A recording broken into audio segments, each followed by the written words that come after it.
नमस्कार दोस्तों, आप सभी का स्वागत है कॉन्सेप्ट एकेडमी के यूट्यूब चैनल पर। और हम डिस्कस कर रहे थे यूपीएससी ईपीएफओ का पेपर, जिसमें हम डिस्कस कर रहे थे 20 क्वेश्चन आपके जीएस के। तो जो पिछला वीडियो था वो थोड़ा लंबा चले गया था, लगभग 35 से 40 मिनट के आसपास हो गया था। तो मैंने 10 ही क्वेश्चन डिस्कस किए थे। तो 10 क्वेश्चन अब डिस्कस करते हैं 51 से लेकर 60 तक। तो जो पहला क्वेश्चन लिखा हुआ है वो लिखा हुआ है आपका, consider the following statement regarding the governing body of the international labour organisation. ठीक है ना। तो इंटरनेशनल लेबर ऑर्गेनाइजेशन के बारे में मैंने आपको बताया था कि आईएलओ जो था 1919 में बना था आपका, लीग ऑफ नेशन जब फॉर्म हुआ था तभी हुआ था। और इसका हेडक्वार्टर जेनेवा में, ये जरूर याद रखना, ये पेपर में पूछा गया था।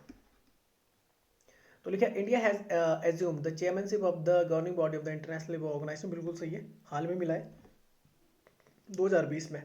The government body is apex executive body of the ILO which decide the policies and the elect the director general. बिल्कुल सही है, दोनों सही है। देखो क्या लिखा हुआ है, after 35 years India has assumed the chairmanship of the governing body of the international labour organisation. तो बहुत इंपॉर्टेंट है कि 35 साल बाद हमें कहीं जाकर चेयरमैनशिप मिली, किसकी? गवर्निंग बॉडी में, किसकी? इंटरनेशनल लेबर ऑर्गेनाइजेशन की। तो लिखा हुआ India assume the chairmanship and it marks the new chapter in the 100 years of the productive relations between the India and the ILO. तो पहला सही है।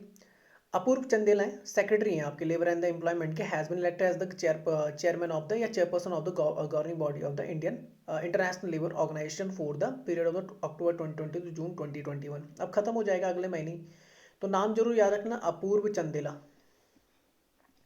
नेक्स्ट लिखा, the governing body is the apex executive body of the ILO which decide the policies, programmes, agenda, budget and the elect the director general. ठीक है ना। The opportunity will provide a platform to apprise the participation in the transformation initiatives taken by the government in the removing the rigidities of the labor market. Sri Apurv Chandela chaired the committee to draft the new defense acquisition procedures. Next लिखा हुआ है, the ILO has the four strategic object. पहला कौन सा? Promote and realise the standard and the fundamental principle of and the rights at the work, create the greater opportunity for the women and the men to decent employment and the income, and enhance the coverage and the effectiveness of the social protection for all, strengthen the tribalism and the social dialogue। तो ये याद कर लेना, और नाम याद रखना किसका? अपूर्व चंदेला का। ठीक है ना। तो ये आपके क्या है, गवर्निंग बॉडी में आपके क्या है, आईएलओ की वो चेयरपर्सन है। ठीक है ना। और ये 35 साल बाद भारत का कोई व्यक्ति बना है, तो इसलिए इंपॉर्टेंट हो जाता है ज़्यादा। नेक्स्ट लिखा, तो constitution of India describe India as the तो यूनियन ऑफ स्टेट्स। ठीक है ना। वैसे एक चीज़ बता दूं कि हमारी जो अप्रोच है वो फेडरलिस्टिक तो है, पर क्वासी फेडरलिस्टिक, अर्धसंघीय। अर्धसंघीय मतलब ये होता है, देखो, एक होता है फेडरलिज्म। फेडरलिज्म होता है कि मतलब जो पूरी पावर होती है वो संघ के पास होती है, मतलब यूनियन के पास होती है, सेंटर के पास होती है। ठीक है ना। तो ये थोड़ा दिमाग बना। क्वासी फेडरलिज्म होता है, क्वासी फेडरलिज्म ये होता है कि यूनियन और आपका स्टेट में पावर क्या होता है, डिस्ट्रीब्यूशन होता है, पर ज़्यादा पावर आपकी किसके पास होती है, अपर हैंड किसके पास होता है, यूनियन के पास। तो इस तरीके का फेडरेशन स्ट्रक्चर हमको देखने को मिलता है। अब federation of the state and the union territories, ये भी सही है। और यूनिटरी स्टेट, यूनिटरी स्टेट नहीं है। ठीक है ना, यूनिटरी स्टेट गलत है। तीनों मिलते हैं, पर जो सबसे पहला पॉइंट बनेगा वो बनेगा the union of states. Bharat क्या है? राज्यों का एक संघ है। ये आप पढ़ते ही होंगे। तो लिखा हुआ था, constitution of India describe India as the union of state, the union and its territory. Article first में लिखा हुआ आपको पार्ट 1 आर्टिकल 1 to 4 ये डिस्क्राइब होते हैं। ठीक है ना। बेरूबारी जो केस था ना आपका, बेरूबारी केस था आपका 1960, वो रिलेट ही इससे करता था आपका पार्ट 1 से, आर्टिकल 3 से, आई थिंक आर्टिकल 3 था उससे रिलेटेड। जिसमें क्या होता था कि भारत को क्या है कि वो किसी भी क्या कर सकता है, भाग को अपने साथ मिला सकता है, इस तरीके से था। अगर कोई भी भारत का हिस्सा बनना चाहे, जैसे सिक्किम बना था आपका भारत का हिस्सा, ठीक है, 1974 के आसपास, 75 के आसपास। तो लिखा हुआ है article 1 describe India the Bharat as a union. ठीक है ना। इंडिया, पहले एक वर्ड यूज कर रखा है India, which is Bharat as a union of state according to the article first, the territory of India can be classified into the 3 categories, territories of the states, union territory, territory that may be acquired by the government of India at any time. At present, the 28 state and the 8 union territories in the country, याद करना। Article 2 empower the parliament to admit into the union of India and establish the new states and the such terms and the conditions। जैसे अब article 2 में क्या है, जैसे उत्तराखंड राज्य बना आपका 2000 में 9 नवंबर को, तो वो किसके द्वारा फॉर्मेशन हुआ? वो आर्टिकल 2 के थ्रू क्या कर सकते हैं आप, क्या कर सकते हैं, दो स्टेट्स को मिलाकर एक स्टेट बना सकते हैं, या एक स्टेट को तोड़कर आप दो स्टेट्स बना सकते हैं। जैसे 2014 में आपका तेलंगाना और आंध्र प्रदेश अलग हो गया था। आगे लिखा quasi federalism means the intermediate form of the state between the unitary state and the federation. A unitary state is government as a single entity which the central government is the ultimately supreme. ये याद रखना, unitary state मतलब होता है जब power किसके पास होती पूरी तरीके से सेंटर के पास होती. तो भारत में ऐसा नहीं, क्वासी फेडरलिज्म भारत में चलता है. अच्छा, जब वो कहता है पावर डिस्ट्रीब्यूशन बिल्कुल बराबर जैसे यूएसए, तो वहाँ पे ड्यूल सिटीजनशिप है, राज्यों की अलग है और स्टेट की अलग है. और एक चीज़ है कि राज्यों के मुद्दे में आपका क्या नहीं करता यूनियन, या स्टेट के मुद्दों पे यूनियन के नहीं करता या सेंटर के नहीं करता, वहाँ पे दखल नहीं देता. ये थोड़ा दिमाग में रखना आप लोग. नेक्स्ट लिखा हुआ है which of the following rights is not part of the article 21. तो राइट टू प्राइवेसी है, right to sleep beer, right to electricity में. राइट टू स्पीच जो आता है वो एक्सप्रेशन में आता है, ठीक है ना, ये आर्टिकल 19 का पार्ट है. राइट टू प्राइवेसी आजकल आपने देखो 2015 से काफ़ी न्यूज़ में रहा है कि जो आधार रहता था ना, आधार को हर जगह डाल दिया जाता था. आधार कार्ड हर जगह, आधार कार्ड नंबर, जबकि उसमें कई सारी डिटेल्स होती हैं. तो सुप्रीम कोर्ट ने बोला था कि इसे हर जगह मैंडेटरी नहीं किया जाए, कि हर जगह आप आधार कार्ड को ना डाला जाए, क्योंकि प्राइवेसी क्या होती है यहाँ पे आपकी डाइल्यूट होती. तो राइट टू प्राइवेसी काफ़ी न्यूज़ में था, आर्टिकल 21 के अंदर ही डाला गया है, ठीक है ना. अब राइट टू स्पीच आती तो किस में आता है आपका एक्सप्रेशंस में आता है, ठीक है ना. तो ये थोड़ा दिमाग में रखना. लिखा हुआ article 21 provide the protection of the life and the personal liberty. बिल्कुल सही है आर्टिकल 21. और एक चीज़ याद रखना कि जब नेशनल इमरजेंसी आर्टिकल 352, तो उसमें हमारा संविधान ये बोलता है कि जब नेशनल इमरजेंसी लगेगी तो सारे के सारे हमारे फंडामेंटल राइट्स क्या हो सकते हैं, डाइल्यूट हो सकते हैं. दो को छोड़ के आर्टिकल 20 और एक आर्टिकल 21 है. एक तो आपका राइट टू ऑफेंस से रिलेटेड है और एक आपका किससे रिलेटेड है, आपका आर्टिकल 21 है जो आपका right to life and the personal liberty है. तो क्या लिखा हुआ भाई, देखो लिखा हुआ in state that the no person shall be deprived of the his life and the personal liberty according to the procedure established by the law that this right is available for the both the citizen and not citizen. अगर ये याद रखना article 21 दोनों के लिए होता है, चाहे वो भारतीय नागरिक है चाहे नहीं है. गोपालन केस हुआ था 1950 का. Supreme court held that protection under the article 21 is available under the arbitrary executive action not arbitrary legislative action because of the procedures stabilised by law. This mean that the state can deprive the liberty of the person. याद रखना कि state क्या लगा सकता है, पाबंदियां लगा सकता है किसी की भी क्या पर्सन की लिबर्टी पर, स्वतंत्रता को रोक सकता है, ठीक है ना. It also tells the personal liberty is only related to the individual liberty. अच्छा, पलटा गया भाई, ये पलटा गया था. ये जजमेंट जो था वो पलट दिया गया था. मेनका गांधी केस हुआ था 1978 में versus union of India. Court overruled its previous judgement. It introduce the American expression due, ठीक है ना, due process of the law. Now the right of the life and the personal liberty can only be deprived by the procedure prescribed by the law. याद रखना, जैसे यहाँ पर है ना, लॉ के थ्रू हो सकता है. जैसे अभी आजकल देख रहे होंगे, अभी आप क्या अभी चिल्लाना स्टार्ट थोड़ी कर सकते जब कोविड का क्या लगा हुआ है, कोविड-19 लगा हुआ है और तो लॉकडाउन लगा हुआ है, तो आप चिल्ला नहीं सकते कि बोल के मुझे तो पर्सन क्या हमारी लिबर्टी होनी चाहिए, मुझे तो स्वतंत्रता है कहीं घूमने की, इस तरीके से. ये नहीं हो सकता अभी, क्योंकि अभी क्या नेशनल पैंडेमिक चल रहा है, ठीक है ना. तो जो पैंडेमिक का केस होता तब ये नहीं होता. तो यहाँ पर जो था जैसा मैंने बताया कि यहाँ पे लिखा हुआ था कि गोपालन केस जो था वहाँ लिखा हुआ था this mean that the state can deprive the liberty of the person. State कर सकता था, बाद में से ओवर रूल्ड करके क्या कर दिया गया था, बाई लॉ करना था, ठीक है ना. तो ये कर दिया उन्होंने. If it is reasonable and fair, अगर वो सही है, ठीक है ना, तो it added the right to life in the article 21. The supreme court has declared some of the following rights the part of the 21. अब हम आर्टिकल 21 को समझते हैं केवल आपका राइट टू लाइफ नहीं है. आर्टिकल 21 में तो राइट टू एजुकेशन भी आता है. तो राइट, अब देखिए ये जरूर लिख लेना आर्टिकल 21 में राइट टू लाइफ है with the human dignity, decent environment होना चाहिए, protection of the pollution from the pollution, livelihood, privacy, shelter, health, sleep, electricity, hearing, information, ये सारा का सारा आता है, ये लिख लेना. राइट टू स्पीच जो आता है आर्टिकल 19 में आता है, फ्रीडम ऑफ स्पीच में आता है एंड एक्सप्रेशन में आता है. ये थोड़ा दिमाग में रखना. बोलने की आज़ादी आर्टिकल 19 का पार्ट है. राइट टू स्पीच बोलने का अधिकार आर्टिकल 19 का पार्ट है, ना कि 21 का. और बाकी बता दो कि पार्ट 3 है फंडामेंटल राइट्स से रिलेटेड, आर्टिकल 12 से लेके 35 तक है. कैसे होते हैं, जस्टिसेबल है. जस्टिसेबल मतलब क्या होता है कि आप इनके अपने अधिकारों की रक्षा के लिए कहाँ जा सकते हैं, कोर्ट में भी जा सकते हैं. पर वही बता दिया आर्टिकल 352 अगर नेशनल इमरजेंसी लगी हुई है तो डाइल्यूट हो जाते हैं, ठीक है ना. केवल आर्टिकल 21 और 20 रहता है आपका, जो क्या रहता है आपका सिक्योर होता है. नेक्स्ट है तो which among the following is are the component of the green revolution. HYV seeds जिन्हें बोलते हैं high yielding variety seeds use हुए थे भाई. ग्रीन जो रेवोल्यूशन था 1967 के आसपास स्टार्ट हुआ था. इसका श्रेय दिया जाता है आपका MS स्वामीनाथन को, ठीक है ना. बचे हुए हैं अभी ये, इन्हीं की बेटी कौन, सौम्य स्वामीनाथन. इनकी बेटी का नाम है सौम्या स्वामीनाथन। सौम्या स्वामीनाथन अभी चीफ साइंटिस्ट है कहाँ पर, WHO में, वर्ल्ड हेल्थ ऑर्गेनाइजेशन में, ठीक है ना। तो काफ़ी ज़्यादा क्रिटिसाइज़ कर रही है भारत की पॉलिसीज़ को, जो कोविड-19 से जो दूसरी लहर आई है, तो भारत को काफ़ी क्रिटिसाइज़ किया जा रहा है कि गवर्नमेंट ने बहुत अच्छे वो डिसीजन नहीं लिए, ठीक है ना। तो बिल्कुल सही है अपने हिसाब से। तो HYV seeds, high yielding seeds का प्रयोग हुआ था, इरिगेशन का यूज़ करना था, केमिकल हर्बिसाइड यूज़ हुए थे। अच्छा ये तीनों तीनों अच्छा देखो, एक चीज़ मैं बता देता हूँ, इसमें बहुत बड़ा हाथ था ग्रीन रेवोल्यूशन में आपका, किसका, लाल बहादुर शास्त्री का। अगर कभी उनके बारे में आप जानना चाहें ना, यूट्यूब में कई सारी सीरीज पड़ी हुई हैं, खासकर वो ताशकंद फाइल वाली जो एक फिल्म आई थी, ठीक है ना। ताशकंद में क्योंकि बोलते हैं ना उनकी मौत हो गई थी, रहस्यमयी मौत थी, पता नहीं चल पाया था कि कारण क्या था, क्या बोलते हैं, कहीं हत्या तो नहीं हुई थी, ठीक है ना, तो या नेचुरली थी मौत, इसमें अभी भी क्या है, डिबेट बना हुआ है। तो बोला जाता है एक पिक्चर है इनकी लाल बहादुर शास्त्री की, जब ये क्या कर रहे हैं, जो आपका president house, sorry prime minister house होता है, 7 RCR जिसे बोलते हैं, 7 रेड रोड, शायद रेड क्रॉस रोड है, वहाँ पे होता है प्राइम मिनिस्टर हाउस। तो वहाँ के बाहर में उन्होंने खेती की थी, दो बैल जोत के खेती कर रहे थे। तो उस समय क्या था कि भारत सेल्फ रिलायंट नहीं था किसमें, खेती के मामले में, बाहर से मंगाना पड़ता था, भूखमरी बहुत ज़्यादा थी भारत में, ठीक है ना।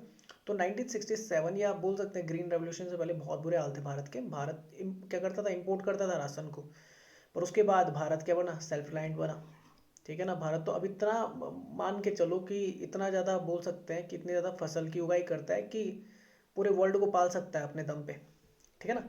तो लिखा the green revolution is refer to as the process of the increasing the agriculture production by incorporating the modern tools and technique. The green revolution spread over the दो फेज में आया था, 1967-68 और 1977-78 में, and change the Indian status from the food deficient country, कि जहाँ food की क्या होती है, कमी होती है, to one of the world leading agriculture nation बना था। हालांकि आज भी जो आपका आता है ना कि एग्रीकल्चर सेक्टर है, वो सबसे कम क्या करता है, कंट्रीब्यूट करता है, ठीक है ना। उसके बाद इंफ्रास्ट्रक्चर है आपका, तीसरा कौन सा, सर्विस सेक्टर है। सर्विस सबसे ज़्यादा आपका क्या करता है, कंट्रीब्यूट करता है, 50% से ऊपर है, ठीक है ना। तो ये प्राइमरी सेक्टर है, सेकेंडरी सेक्टर है, टर्सरी सेक्टर है। तो इंडिया अगर कहीं पूछा जाएगा कौन सा सेक्टर सबसे बेहतर है, तो टर्सरी सेक्टर सबसे बेहतरी से काम कर रहा है तीनों में से। अच्छा लिखा था this component of the green revolution HYV seeds, जिन्हें बोलते हैं हाई यील्डिंग वैरायटी सीड्स। अच्छा दो तरीके, अच्छा दो दो हमने यूज़ किए थे जब 66-67 की बात है। तो एक तो हमने राइस की थी, और ये हम लेके आए थे फिलीपींस से। कहाँ से लेके आए थे, फिलीपींस से। फिलीपींस में आपका क्या है, इंटरनेशनल राइस रिसर्च इंस्टीट्यूट है, ठीक है ना, वर्ल्ड का इंटरनेशनल, फिलीपींस मनीला में। और अगर भारत में पूछा जाएगा तो वो आपका हैदराबाद में। तो ये भूलना मत, पेपर में पूछा जाता है हैदराबाद में राइस रिसर्च इंस्टीट्यूट, अगर नेशनल पूछा है इंटरनेशनल, फिलीपींस मनीला में, ये लिख लेना, तेलंगाना में हैदराबाद। अगर अब पूछा जाता है कि भाई वीट का कहाँ से था, तो वीट की जो हम हाई यील्ड वैरायटी सीड्स लेके आए थे, वो लेके आए थे मैक्सिको से। और यहीं पे आपको क्या मिलता है, इंटरनेशनल वीट रिसर्च इंस्टीट्यूट मिलता है। और भारत में अगर पूछा जाएगा तो वीट के साथ बारले भी है, दोनों की एक ही ईयर, वो मिलेगा आपको कहाँ पे, करनाल में, आई थिंक सो, हरियाणा में, जहाँ तक मुझे याद है। एक सेकंड में देख लेता हूँ, गलती ना हो यार, बस हाँ, करनाल हरियाणा में ही है। तो wheat and barley research institute है, नेशनल का है करनाल में। तो ये थोड़ा दिमाग में रखना आप लोग। अच्छा नेक्स्ट चलते हैं, तो लिखा हुआ है these are seeds are better quality that normal quality ना, mister Borlaug has been able to develop the seeds which was raised in the its nature of the nutrients supply to the different parts of the wheat plants against the these leaves stem in the favor of the grains the made the plant dwarf। अच्छा ये कैसी थी, plant को छोटा रखती थी और heavier grains उगाती थी। फसल कैसी होती थी, मोटी होती, फसल कैसी होती थी, अच्छी होती थी, भारी होती थी, resulting in the high yield. The seeds were non photosynthesis की जरूरत नहीं होती थी, hence non dependent on the sun rays and the target of the eats. अब देख लो, chemical fertilizer, the level of the nutrient HYV seeds require the could not be the supply to the traditional composite जो use किया जाता था उसका इस्तेमाल नहीं होता था। That is the why high concentration fertilizers was required which could be given to the targeted seeds only। the option was used of the chemical fertilizers, urea, phosphate और पोटास का यूज़ हुआ था, इरिगेशन का भी use हुआ था, chemical herbicides का और वीडिसाइड्स का भी यूज़ किया गया था। ये पढ़ लेना यार, ठीक है ना। चलो नेक्स्ट चलते हैं। अच्छा अगर पूछा जाएगा, अब देखो ज़्यादा केमिकल्स का यूज़ करने से भी क्या होता है, दिक्कत होती है, कैंसर की बीमारियां हो सकती हैं। अच्छा भारत का पहला जो आपका कैसा है, पूरी तरीके से सिक्किम है, जो पूरी तरीके से कैसी आपकी कैसी खेती करता है, जैविक खेती करता है।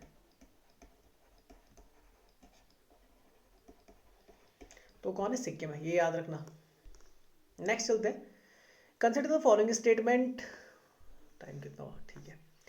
Consider the following statement. Any sector is granted infrastructure status by the Department of Heavy Industry.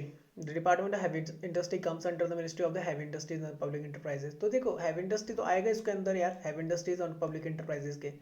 तो दूसरा तो सही है, ठीक है ना, दूसरा आपका सही है, पर पहला सही नहीं है। ये जो ग्रांटेड होता है इंफ्रास्ट्रक्चर, ये हैवी इंडस्ट्री में नहीं होता, ठीक है ना। अभी बता देता हूँ किसके अंदर होती है, मिनिस्ट्री ऑफ फाइनेंस के अंतर्गत होता है, ठीक है ना। मिनिस्टर ऑफ फाइनेंस कौन है, अभी आपकी निर्मला सीतारमन है। चलो होमवर्क है एक, होमवर्क ये कि आप मुझे बताओ कि heavy industry and public enterprises किसके पास है। होमवर्क है, कमेंट बॉक्स में लिख देना, नहीं तो मैं ही लिख दूंगा, आप कमेंट तो करते नहीं हो।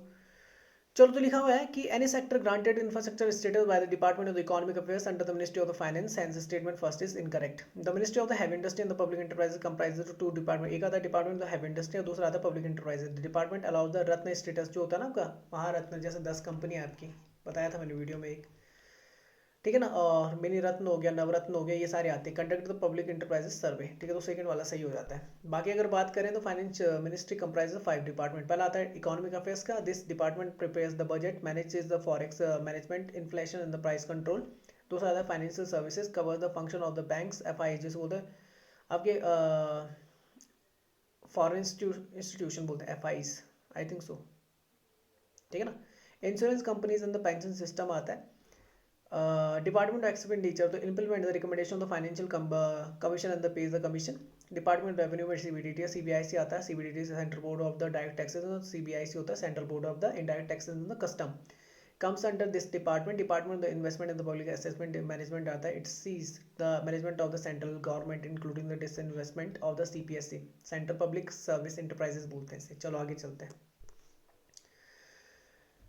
नेक्स्ट आता है कि the personal injuries compensation insurance act 1960 stabilise in. अच्छा, याद रखना है कि जो आपका नहीं आया था कौन सा टैक्सेशन रिफॉर्म से रिलेटेड जो आपका आया था, तो रिफॉर्म से रिलेटेड एक्ट वो भी 1963 था, जिसके थ्रू आपका CBDT फॉर्म हो गई थी भारत में, CBDT, तो ये भी याद रखना। तो लिखा हुआ stabilize which of the following funds for the worker, तो ये पर्सनल इंजरीज फंड ही था आपका। तो लिखा हुआ है personal injuries fund, the personal injuries compensation insurance act 1963 stabilize the personal injuries fund, the fund is manage by the central government. Important feature of the act क्या क्या थे भाई, तो लिखा हुआ है this act came into the force in the 3rd of December 1971 and is applicable to the whole of India. The workman to whom this act applies, किस किस पे लागू होता है, देखो लिखा हुआ है कि workman employees in any employment of the class employment which is और has been declared to be the essential services. Essential service का rule 126AA of the defence of India rules 1962 इसके अंतर्गत आता है। The workman employees in the any factory as defined as section 2 factory act 1948, उसके बाद factory act 1956 आपको याद करना पड़ेगा। एक फैक्ट्रीज एक्ट जो आपका रिसेंट का वो 2013 का, वो भी याद करना पड़ेगा। Workman employed in the any mines with in the meaning of the mines act 1952, ये जरूर लिख लेना, ठीक है ना। इंडस्ट्रियल लेवल से रिलेटेड क्वेश्चन आ रहे हैं, इंडस्ट्रियल जो आपके होते हैं इंडस्ट्रियल लॉ से रिलेटेड, उससे आपके क्या है क्वेश्चन है ये, ठीक है ना। तो workman employed in the major ports, workman employed in the any plantation of the defined is the section 2 of the plantation labour act 1951। Workman employed in the any employments specified on this behalf of the central government by the notification under the following condition where the death result from the injury, अगर मर गया। दूसरा where the permanent total disablement, ठीक है ना, disablement result from the injury, कोई permanent क्या हो गई, क्षति हो गई, परमानेंट हो गई या पार्शियल हो गई। इन case of the temporary disablement, तो इन 4 कंडीशन में क्या दिया जाता है, इस तरीके का आपका क्या आता है लॉ आता है, जहाँ पे क्या बोल सकते हैं प्रोटेक्शन मिलता है, कॉम्पेंसेशन भी मिलता है, किनको, लेबर्स को। In case of the death the compensation is paid to the dependent, किसको मिलेगा, dependent means the eligible member of the family which include the widow हो सकती है लॉफुली मैरिड, लेजिटिमेट सन होता है, लेजिटिमेट डॉटर हो सकती है, father mother any other dependent to whom the claim officer that things the compensation should be paid, ठीक है ना। अच्छा, पहले तो सिंपल सी बात है, वाइफ को ही मिलता है, पर वाइफ नहीं है तो तब देखा जाता है कि माँ होगी या फिर बाप होगा तो उनको मिल सकता है, या फिर बेटे को बेटी को मिल सकता है। टाइटल ऑफ द कॉम्पेंसेशन लिखा होता है compensation respect of the qualifying injury sustained by workman shall be admissible only if the injury was sustained at any time on a day on the which he was on the duty as such workman or तो यार ये पढ़ लेना, an application compensation under the scheme shall be made the claims officer, तो ये पढ़ लेना, the workman in case of the workman death eligible, ठीक है, ये तो पढ़ लेना। एम्प्लॉयर्स ऑब्लिगेशन क्या, every employer shall take out a policy of the insurance, ठीक है, and pay such advance premium in the such final premium, ठीक है। Every employer is required to take out a policy of the insurance under section 9 shall apply to the government agent or to such officer as may authorized by the government of India, government of agents in this behalf। The contractor आता है तो contractor का पढ़ लेना, क्या लिखा हुआ, the contractor shall be under the an obligation in like manner as if he were any other employer for the insuring the workman working under him। The contractor shall be responsible for the informing the principal of the number of the dates and the policy taken out by the him from the government agent। The principal shall be responsible for the bringing the notice of the government agent existence of any contractor working under him, but the principal will not be responsible for the accuracy of the figures, including the application made by the contractors। Claims officer can admit or deny the application if he is of the opinion that it is false। An application made after the period of the 8 month of the date of the qualifying injuries shall not be considered। ठीक है ना, 8 महीने के बाद consider नहीं किया जाएगा, ये आपका की पॉइंट है, याद करना। But claims officer can admit if the reason are valid, अगर वैलिड होंगे। The claims officer may withhold, cancel, review और alter an award under the scheme. An appeal against any order made by the claims officer under the scheme shall lie the such authorities as may be specified on the behalf of the by the central of the state government। The act establishes the personal injuries fund, ठीक है, याद रख लेना। The fund is managed by the central government। The penalties any person who, ठीक है ना, contravenes any requirement of the scheme shall be punishable for the every such contravention with a fine which may extend the 2000 rupees, ठीक है। Next चलते हैं नबार्ड, जिसे बोलते हैं national bank for the agriculture and rural development, 1982 में बना था।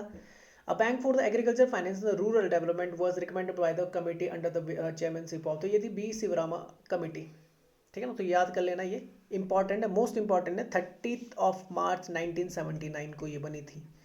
रिपोर्ट सबमिट कर दी थी 28 नवंबर 1979 को।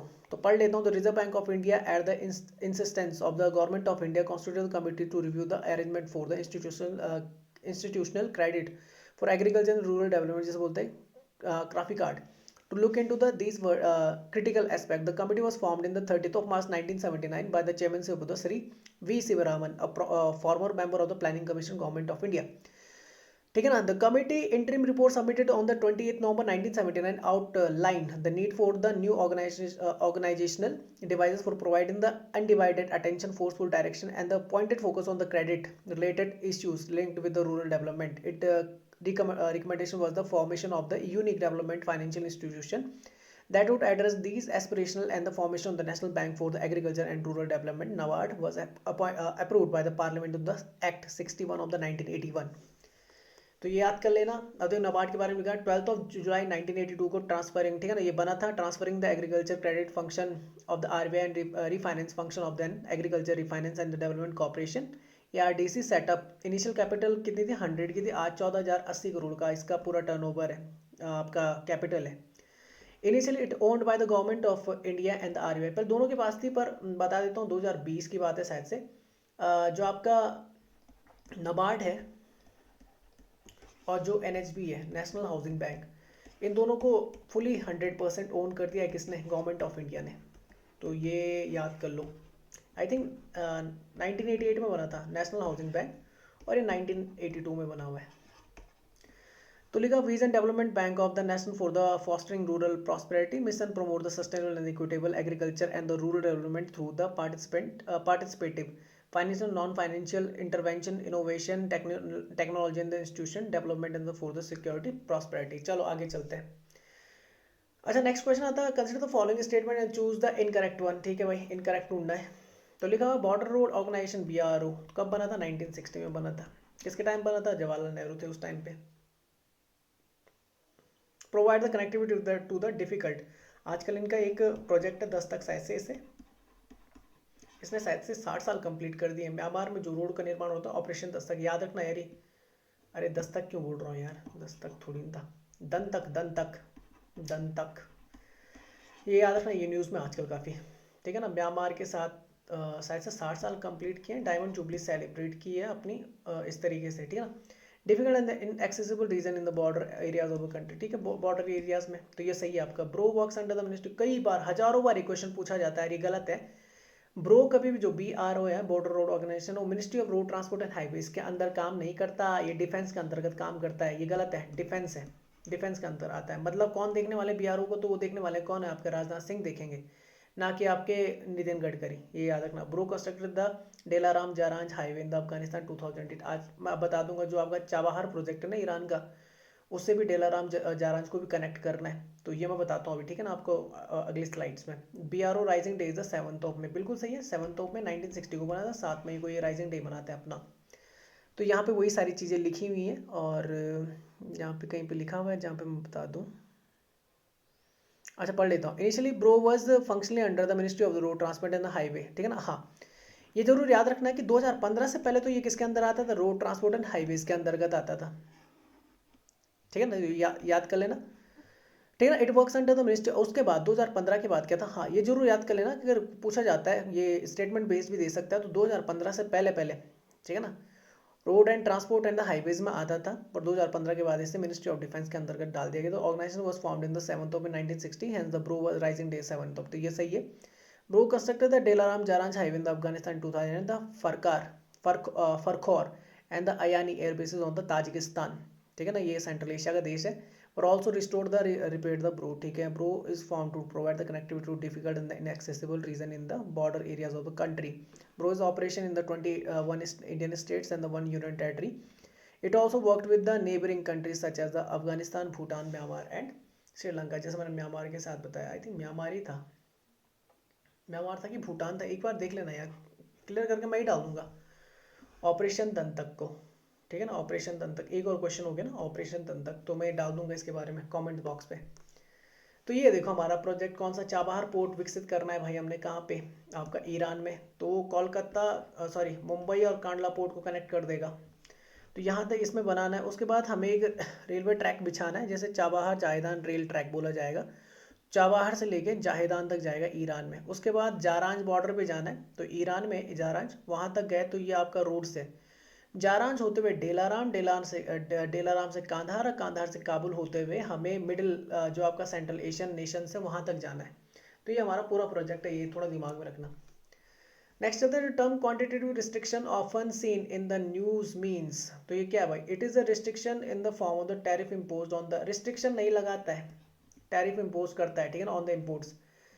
टैरिफ जो आपके लगते हैं ना, टैरिफ मतलब जो इम्पोर्ट्स होते हैं उस पर लगाना पड़ता है आपको, हाई ड्यूटीज लगती हैं। It help in reducing the balance of payment, BOP deficit, तो ये आपका क्या हो जाएगा, बिल्कुल सही हो जाएगा, second is the only answer. तो quantitative restriction is restriction in the form of the total quantities और the quotas, not tariffs on imports, ठीक है ना। It aim to reduce the BOP deficit and the protect the domestic industry, तो ये second वाला आपका सही है, पहला वाला गलत है।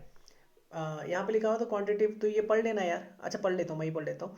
The quantitative restriction are considered to have a greater protective effect than the tariff measure and are more likely to distort free trade. That is why they are prohibited. When a trading partner uses tariff to the restrict imports, it is still possible to increase the export as long as foreign products become the price competitive enough to overcome the barriers created by the tariffs.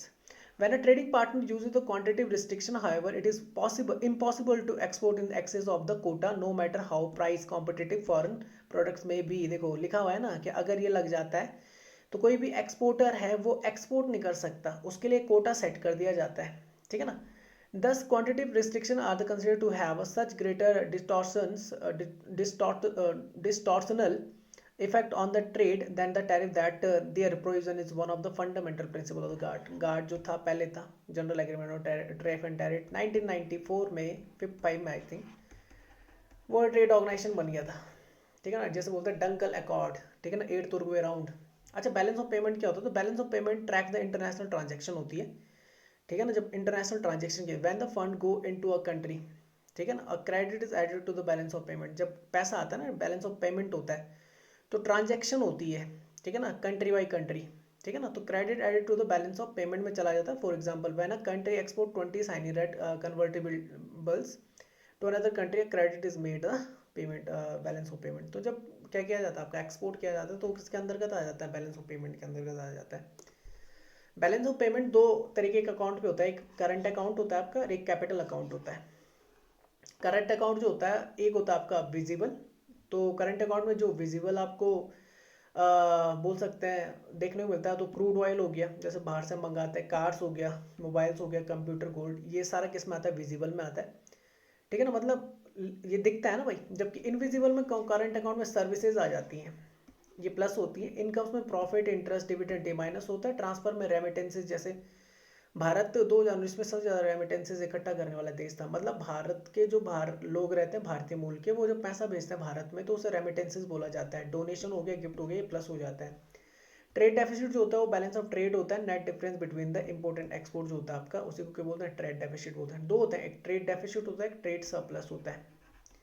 Trade surplus तब होता है जब आप बेचते ज़्यादा, मान लो आपने 100 रुपये का बेच दिया और केवल 50 रुपये खरीदा, तो आप कितने रुपए के फायदे में रहे, 50, उसे बोलते हैं ट्रेड सरप्लस।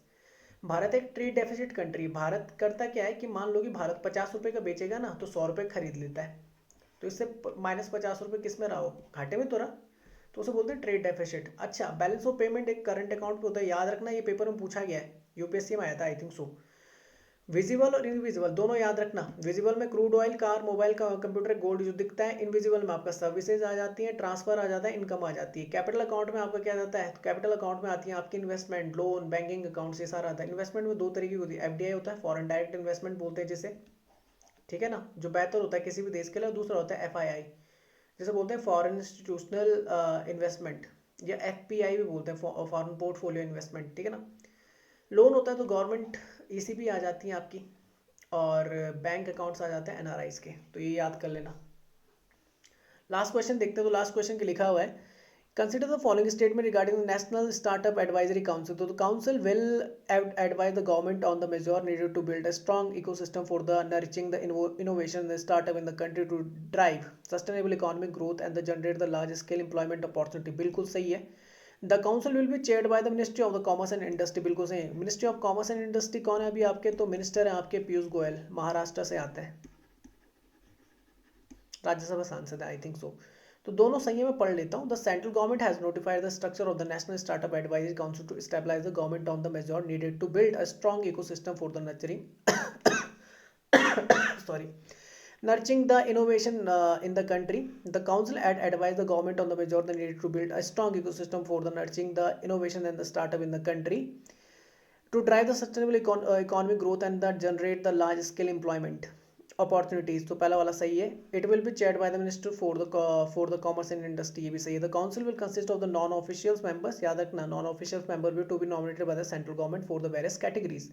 कहाँ से हो सकते हैं नॉन ऑफिशियल मेंबर, तो founder of the successful startup जिनका veteran who have grown and the scaled companies in India, जिनके पास अपना कुछ एक्सपीरियंस वेटरन बोला जाता है, जो काफ़ी ज़्यादा कैसा होता है, अनुभवी होता है। Personal capable of the representative the interest of the investors into the startup, persons capable of representing the interest on the incubators and the accelerator, representative of the association of the stakeholder of the startups, representation of the industry association। The term of the non-official member of the startup advisory council will be a period of the 2 years। कितने साल के लिए रहते हैं, 2 साल के लिए, याद कर लेना, की पॉइंट है।